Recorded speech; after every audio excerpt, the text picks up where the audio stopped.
آگے اللہ تعالیٰ فرماتے ہیں والذین هم لأماناتهم وعہدهم راعون. یہ بہت اہم آیت ہے یار, یہ بہت اہم آیت ہے. کاش یہ چیز مسلمانوں میں آ جائے. امانتوں اور معاہدوں کی پابندی, ایگریمنٹ کی بولو پابندی. امانت کا مطلب کوئی بھی عہدہ آپ کو دیا گیا ہے, آپ پہ اعتماد کر کے آپ اس کو ذمہ داری سے پورا کریں. آپ نے جب کسی سے کوئی ایگریمنٹ کر لیا, اسٹیٹ ایجنٹ کتنے 2 نمبر ہوتے ہیں سوائے ان کے جو میرا بیان سن رہے. کل میرے پاس کیس آیا, جمعے کو, چند دن پہلے جمعے کو کیس آیا, کتنے ایڈوانس میں دے دیا, سودا بک ہو گیا. اب کسٹمر کو, ویسے تو اسٹیٹ ایجنٹ الو بنا رہے ہوتے ہیں, کسٹمر بھی بنا رہے ہوتے ہیں. اب کیا ہے کہ جی دوسرا زیادہ اچھا مل گیا تو ادھر سے زبان چینج کر کے اس سے معاملہ کرنا شروع کر دی. بہت 2 نمبریاں ہو رہی ہیں پیسوں کے معاملے میں. مسلمان سیدھا نہیں ہے. اسٹیٹ ایجنٹ کیا کرتا ہے, آپ سے پیسے لیے, کوئی اچھا پلاٹ ملے گا آپ کو دوں گا, اچھا ملے نا تو نیت چین, ابے اس کو کیوں دوں, خود نہ رکھ لوں میں. حالانکہ معاہدہ کس سے ہوا تھا, آپ سے معاہدہ ہوا تھا. 2 نمبریاں, ادھر سے گھسیٹو ادھر سے گھسیٹو. آپ نے جب مالک مکان سے گھر لیا کرائے پر, آپ نے معاہدہ یہ کیا تھا 1 سے لے کے 5 تاریخ تک میں کرایہ, عام طور پہ 5 تک دے دیا جاتا ہے. آپ نہیں دے رہے 5 تاریخ کو کرایہ, اس کا فون آ رہا ہے بھائی کرایہ کیوں نہیں دیا. آپ چلو اب دے دیتا ہوں میں. معاہدہ تو توڑ دیا نا آپ نے, معاہدہ 5 کا ہوا تھا. اب وہ کال کر کے کیوں بتا رہا ہے آپ کو, نہیں آئی بات. جو کام آپ کا تھا وہ کیوں, بیت الخلا جب جانا ہوتا ہے دوسرا بتا رہا ہوتا ہے, سر آپ 24 گھنٹے ہو گئے ابھی تک واش روم نہیں گئے, کائنڈلی اب آپ چلے جائیں. آپ کی ضرورت ہے نا واش روم, جب آپ کو تقاضا ہوتا ہے آپ کسی سے مشورہ لیتے ہو یا ڈاکٹر کہے گا فوراً جاتے ہو. تو یہ جو آپ کا ایگریمنٹ ہوا نا کہ گھر میں استعمال کروں گا اور کرایہ میں اتنے دن دوں گا, اتنے دن تک دے دوں گا, تو اب جب اتنے دن گزر گئے تو یہ ذمہ داری کس کی ہے, آپ گناہگار ہو رہے ہو. آپ گناہگار ہو رہے ہو, آپ کو دینا پڑے گا اس کو, اس کے کال کیے بغیر. سمجھتے ہو کہ نہیں سمجھتے ہو. آپ کسی اسکول میں ٹیچر ہو, آپ کا ایگریمنٹ ہوا تھا کہ آپ بچوں کو پڑھاؤ گے اور تنخواہ لو گے, آپ پڑھا رہے نہیں ہو, تنخواہ پوری لے رہے ہو. یہ معاہدے کی خلاف ورزی ہے یا نہیں ہے. کسی سیاست دان نے ووٹ لیے اس بیس پہ کہ میں یہ کروں گا میں یہ کروں گا, ووٹ لے کے جیت گیا, اب نہ یہ کر رہا ہے نہ وہ کر رہا ہے. پوری قوم اس میں مبتلا ہے, کوئی بھی مستثنا نہیں ہے. تو یہ بہت بڑا المیہ ہے, بہت بڑا المیہ ہے. تو معاہدوں کی پاسداری کرنی پڑے گی آپ کو, مذہب کا حکم ہے. والذین هم علی صلواتہم یحافظون, اور وہ لوگ اپنی نمازوں کی حفاظت کرتے ہیں. نماز کو اللہ نے 2 دفعہ ذکر کیا. پہلے کہا خشوع و خضوع سے پڑھتے ہیں, اب کہا کیا کرتے ہیں, حفاظت. حفاظت کا مطلب پتہ ہے کیا ہے, ٹائم پہ پڑھنا. کیونکہ ٹائم گزار دیا تو ضائع کر دیا آپ نے, ٹائم گزار دیا تو کیا کر دیا, ضائع کر دیا. انہی آیتوں کی وجہ سے امام ابو حنیفہ سفر میں 2 نمازیں اکٹھی پڑھنے کے قائل نہیں ہیں, کیونکہ قرآن کہہ رہا ہے کہ اپنی نمازوں کی حفاظت. حفاظت کا مطلب کیا ہے. ایک صاحب نے کہا کہ قرآن نے کہا حفاظت کرتے ہیں, قرآن نے کہا ہر نماز کا ایک وقت مقرر ہے. قرآن میں ہے نا ان الصلاۃ کانت علی المؤمنین کتابا موقوتا, اور یہ سفر کے بارے میں نازل ہوئی ہے کہ ہر نماز کا ایک ٹائم متعین ہے.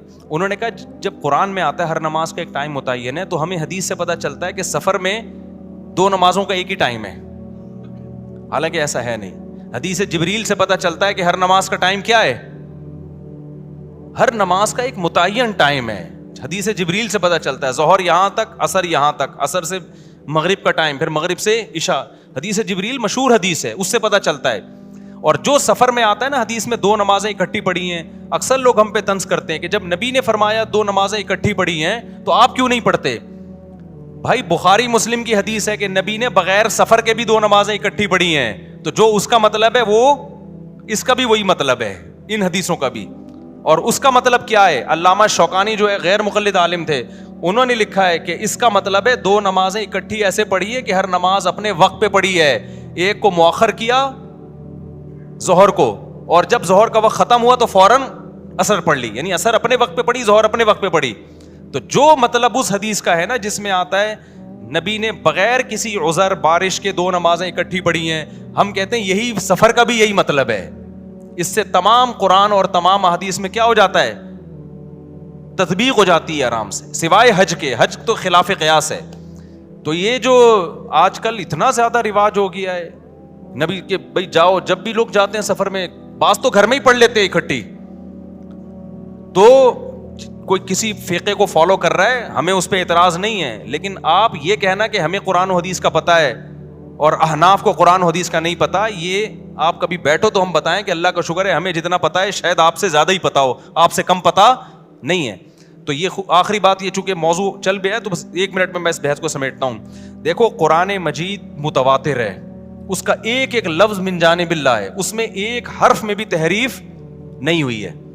قرآن جگہ جگہ کہتا ہے ایمان والے اپنی نمازوں کی حفاظت کرتے ہیں, جگہ جگہ کہتا ہے, بار بار کہتا ہے. اور حدیث جبریل سے پتہ چلتا ہے کہ ہر نماز کا ایک ٹائم متعین ہے, اس میں سفر اور حضر میں نبی نے کوئی فرق نہیں بیان کیا. تو ہم یہ کہتے ہیں کہ جو متواتر ہے نا, اس کے خلاف جب کوئی اتنی مضبوط دلیل ہوگی جو اسی جیسی ہوگی تو پھر تو مانی جائے گی, نہیں ہوگی تو اس میں تعویل کی جائے گی.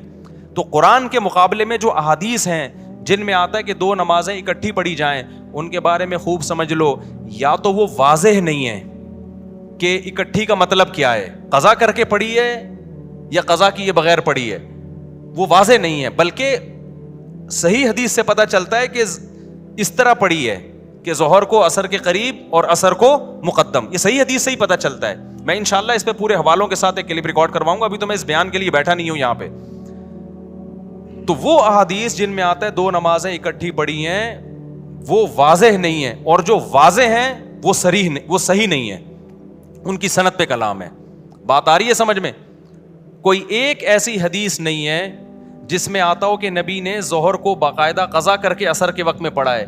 اتنی واضح حدیث ہو اور بے غبار سند بھی ہو اس کی, ایسی کوئی حدیث نہیں ہے. اگر حدیث بے واضح ہے تو سند بے غبار نہیں ہے, اور اگر سند صحیح ہے تو حدیث کا مفہوم واضح نہیں ہے. اور ویسے بھی کامن سینس کی بات ہے کہ اللہ تعالیٰ نے جو سفر میں 4 کی 2 کی ہیں, وہ 2 اسی لیے تو کی ہیں کہ ٹائم پہ ہو جائیں. آپ کے پاس یہ عذر نہ ہو کہ جی مجھے ٹائم نہیں ملا, وہ ٹائم بچانے کے لیے ہی تو ہیں. جب آپ کو کوئی سہولت دی جاتی ہے اس لیے دی جاتی ہے نا کہ کام ہو جائے, اس لیے تھوڑی دی جاتی ہے کہ اس کو ڈیلے کر دیں آپ. تو اس میں میرا مقصد دوسرے لوگوں پہ طنز کرنا نہیں ہے, لیکن میرا مقصد یہ کہ آپ جس فقہ کو فالو کر رہے ہیں نا قرآن و سنت کی روشنی میں, اس میں 2 نمازیں اکٹھی پڑھنے کے جو احناف کے ہاں مطلب ہے کہ جمع بین الصلاتین کا مطلب کیا ہے, وہ مطلب قرآن و حدیث سے بہت زیادہ مزین ہے, بہت مدلل ہے وہ مطلب. اور ویسے بھی جو سفر میں بھی آپ نے جمع سوری کی ہے, جس کو جمع سوری کہتے ہیں کہ ظہر اور عصر کے قریب قریب پڑھا ہے, یہ بھی بہت کم کیا ہے. جبکہ ہم اہل حدیث حضرات کو دیکھتے ہیں ہر سفر میں یہ کر رہے ہوتے ہیں, وہ یعنی خود حدیث پر بھی اس طرح عمل نہیں کر رہے ہوتے جو ان کی اپنی رائے ہے. آپ دیکھ لو تو لوگوں نے عام شروع کر دیا ہے, جب بھی جائیں گے ظہر. اب تو یہاں تک شروع ہو گیا ہے کہ سفر ابھی شروع ہونے والا تھا, ابھی شروع نہیں ہوا ہے, گھر میں ہی ظہر اکٹھی پڑی اور نکل گئے, اور حوالہ دیتے ہیں حضرت مولانا فلاں کرتے ہیں, حضرت مولانا فلاں کرتے ہیں. بھائی جتنا بھی بڑا مولانا ہو ابو حنیفہ کی خاک کے برابر بھی نہیں ہے, ان کی کوئی حیثیت نہیں ہے ان واعظین کی اور آج کی مولویوں کی. تو ہم ابو حنیفہ کی بات کو قرآن و حدیث پہ ہرگز ترجیح نہیں دے رہے, ہم ابو حنیفہ کی فہم کو آج کے اسکالرز کی فہم پہ ترجیح دے رہے ہیں. سمجھتے ہو کہ نہیں سمجھتے ہو؟ چلو آگے. تو اس لیے یہاں بھی قرآن کہہ رہا ہے اپنی نمازوں کی حفاظت. یہی وجہ دیکھو فجر اور ظہر کو نہیں جمع کیا گیا, کیوں؟ دونوں کا ٹائم آپس میں ملتا نہیں ہے, دونوں کا ٹائم نہیں مل رہا آپس میں. آگے چلتے ہیں ہم. اولئک ھم الوارثون, جو اپنی نمازوں کی حفاظت کرتے ہیں. اللہ فرماتے ہیں یہی لوگ وارث ہیں. کس چیز کے وارث ہیں؟ کیا ملے گا, کیا انعام ملے گا؟ بھائی اللہ کتنے پیسے دے گا ان لوگوں کو جو معاہدوں کی پابندی کرتے ہیں, ان لوگوں کو جو فضولیات سے بچتے ہیں, ان لوگوں کو جو اپنی شرمگاہوں کی حفاظت کرتے ہیں, ان لوگوں کو جو اپنی امانتوں اور معاہدوں کی پابندی کرتے ہیں. تو اللہ کی طرف سے ان کو کیا ملے گا؟ سوال پیدا ہوتا ہے کہ نہیں ہوتا؟ اللہ فرماتے ہیں میں بتاتا ہوں کیا ملے گا. الذین یرثون الفردوس, یہ وہ لوگ ہیں جو جنت الفردوس کے وارث بنیں گے. کہاں جائیں گے؟ ایسے باغات میں جن کے نیچے نہریں بہتی ہیں. کتنا قرآن میں اللہ نے جنت کا نقشہ بیان کیا ہے, کتنا زیادہ بیان کیا ہے. ہم سمجھتے ہیں کہ یہ اللہ کے معاذ اللہ سیاسی وعدے ہیں. وَمَنْ أَصْدَقُ مِنَ اللَّهِ قِيلًا, اللہ کہتے ہیں اللہ سے زیادہ سچی بات کوئی نہیں کر سکتا. تو میرے بھائی دکھا دے نا اللہ, تو سارے نیک پرہیزگار بن جائیں. اللہ نے کیا کیا ہے؟